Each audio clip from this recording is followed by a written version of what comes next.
काही जण तर स्वतःच्या कर्माने त्यावर बोळा फिरवतात.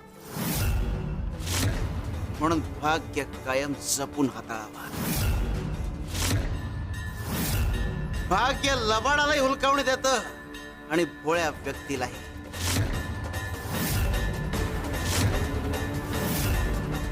शिवशंकर शंभो. श्री स्वामी समर्थ. श्री स्वामी समर्थ. श्री स्वामी समर्थ. श्री स्वामी समर्थ. श्री स्वामी समर्थ. श्री स्वामी समर्थ. श्री स्वामी समर्थ. श्री स्वामी समर्थ. श्री स्वामी समर्थ. श्री स्वामी समर्थ. आई तू हे काय करतेस? अरे अपशकुनाचा प्रभाव निघून जावा म्हणून मी हा उपाय करते. देवी जोवर मला संकेत देत नाही ना तोवर याच अवस्थेत मी जप करत राहणार. सासूबाई, अहो माझ्यासाठी तुम्ही स्वतःला एवढा त्रास करून घेऊ नका. देवी आई आणि स्वामींवर विश्वास ठेवा. माझं सोडा, तुम्ही वैद्यबुवांकडे गेला होतात ना, काय म्हणाले वैद्यबुवा? आई, गोपाळ बुवांनी केलेलं निदान योग्य आहे. वैद्यांनी तेच निदान केलंय. काय? हो आई, आजार गंभीर आहे आणि तो बळावलाय. तातडीनं उपचार करणं गरजेचं आहे. काही दुर्मिळ वनौषधी मागवायचे आहेत आयुर्वेदिक प्रयोगशाळेतून, पण त्या खूप महाग आहेत. त्यांचा गुण यायला थोडा वेळ लागेल असं वैद्यांनी सांगितलंय.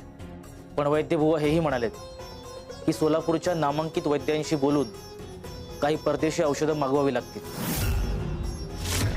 आणि त्यासाठी खूप खर्च आहे. पण आई, आपण तो सगळा खर्च करूया. श्री स्वामी समर्थ. अहो माझं ऐकाल का? हे बघा, मी अशीच बरी होईन. माझ्यासाठी एवढा खर्च वगैरे करायची काही गरज नाही. हे बघ राधा, खर्चाची चिंता तू करू नकोस. आणि आई, आपली परिस्थिती ठीक आहे, आपलं सगळं भागतंय, आपल्याला खाण्यापिण्याची ददात नाही. पण हा जास्तीचा खर्च करण्याची तजवीज आपल्याकडे नाहीये. त्यासाठी आपल्याकडे मुबलक पैसाही नाहीये. मागच्या 2 वर्षात जे पीक घेतलं त्याचा पैसा व्यापाऱ्याकडून आपल्याला आलेला नाहीये. अरे रघुनाथा, दागिने गहाण ठेवू, पैसे उसने घेऊया आपण, बाकीचं सगळं नंतर, पण आधी उपचार व्हायला हवा. सासूबाई, तुम्ही पण. नाही आई, राधाने देवी आईला नवस केलाय की पौलमीला चांगलं स्थळ मिळू दे म्हणून.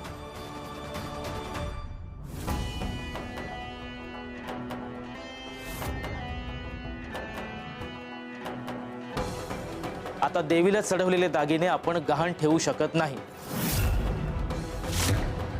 मग आता काय पर्याय आहे? आता घर आणि शेत जमीन गहाण ठेवावी लागेल.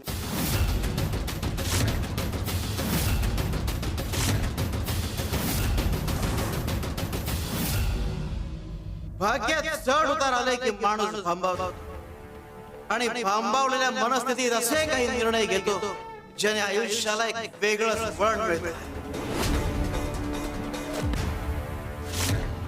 नाही नाही सासूबाई, हे बघा, मला हे मान्य नाही. हे बघा, माझ्या उपचारासाठी घर शेती गहाण ठेवणं ही कल्पनाच मला मान्य नाही. राधा,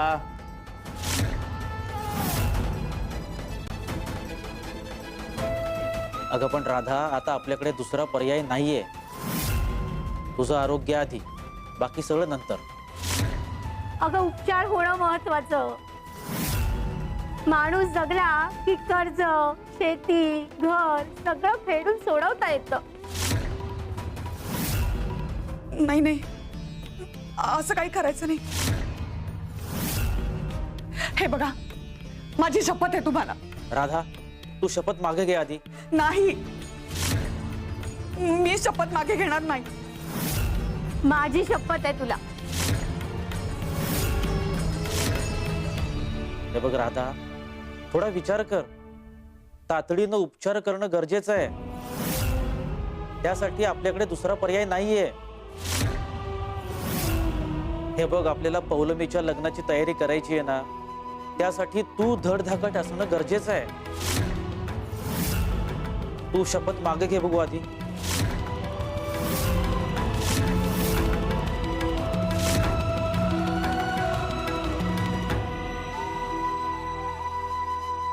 आई, मला तुझी अशी अवस्था बघवत नाहीये ग. थांब, मी तुझी दृष्ट काढते. आल्या गेल्याची, बाहेरच्यांची, भूताकेतांची, शेजाऱ्या पाजाऱ्यांची, ज्याची कोणाची नजर लागली असेल ती जळून जाऊ दे.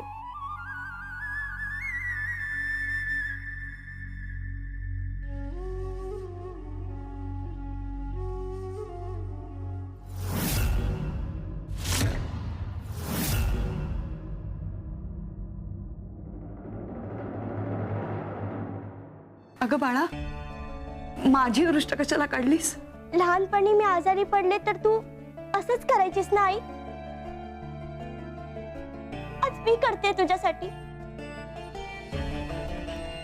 होईस ग बाळा.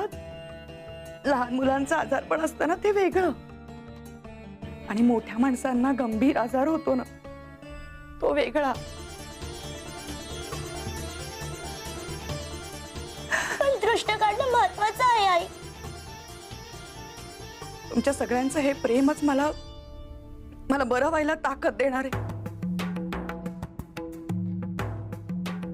आणि स्वामी आहेतच. स्वामींची कृपा असताना बरा होणार नाही असा कोणता आजार आहे या जगात? रघुनाथ, कर्ज कुणाकडनं घेणार आहेस? आहे एक व्यक्ती.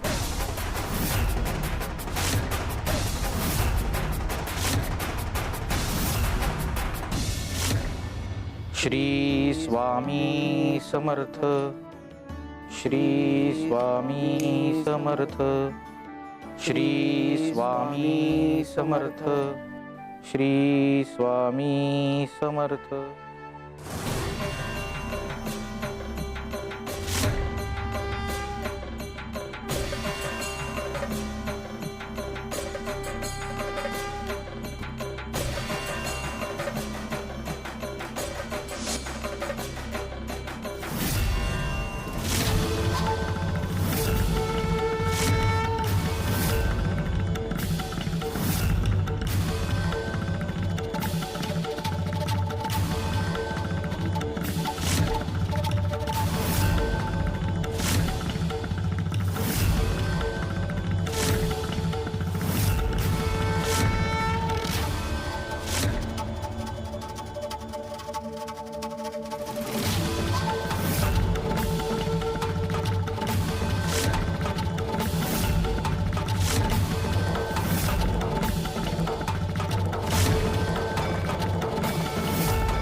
स्वामी, आपण हे काय करताय?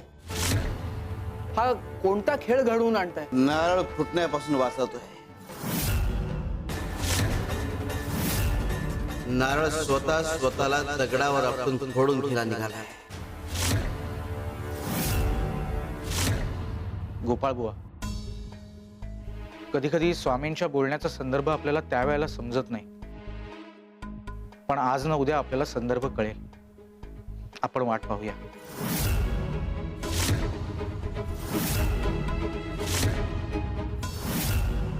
शिव शंकर शंभ. श्री स्वामी समर्थ. श्री स्वामी समर्थ. श्री स्वामी समर्थ. श्री स्वामी समर्थ. श्री स्वामी समर्थ.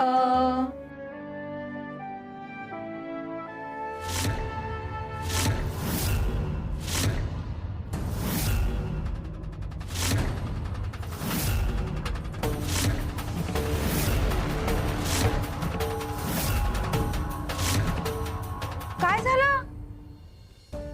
सगळे असे एकटक का बघताय माझ्याकडे? कधी पाहिलं नाही का मला की मला शिंग आलेत आता? हा? अहो तुम्ही तुमचं नुकसान करून घेतलं म्हणून आम्हाला सगळ्यांना दया येते. दया? का? आणि मी काय नुकसान करून घेतलं माझं? स्वामींनी तुम्हाला फळं दिली होती ना आज.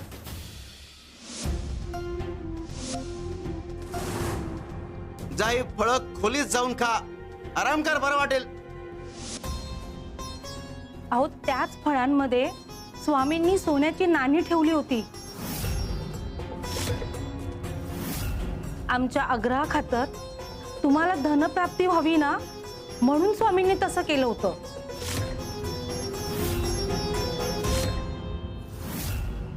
थट्टा करताय ना माझी?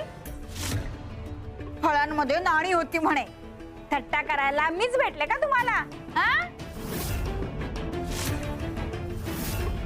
अहो थट्ट नाहीये ही 30 फळं आहेत.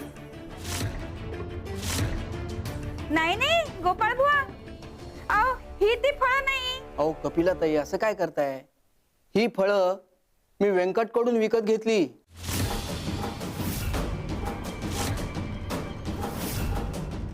ही फळं याच्यामध्ये नाणी होती.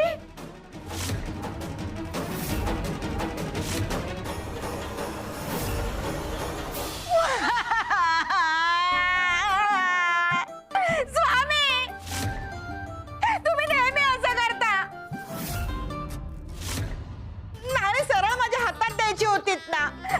अशी फळांमध्ये टाकून का दिली? अशी नेहमी परीक्षा का घेता तुम्ही माझी?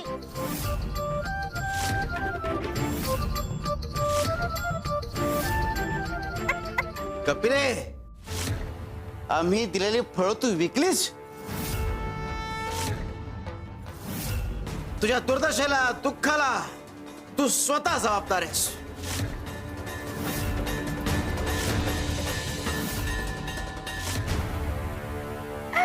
स्वामी, मी पुन्हा चुकले.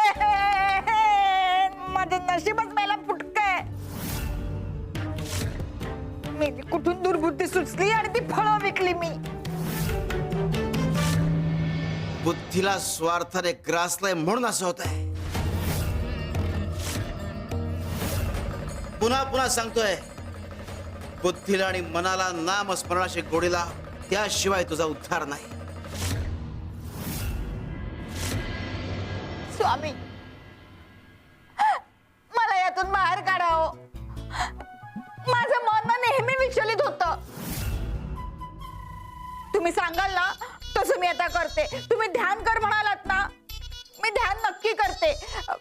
पण स्वामी, मी ध्यानाला बसले ना की चित्त स्थारावर राहत नाही हो.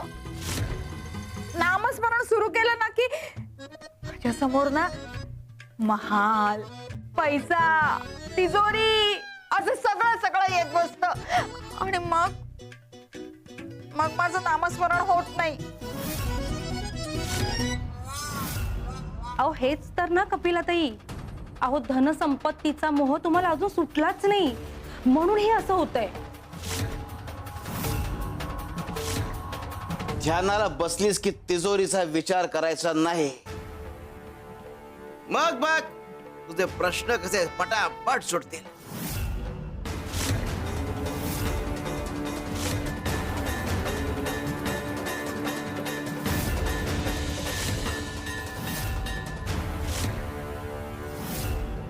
स्वामींनी असं का सांगितलं असेल की तिजोरीचा विचार काढून टाक मनातून?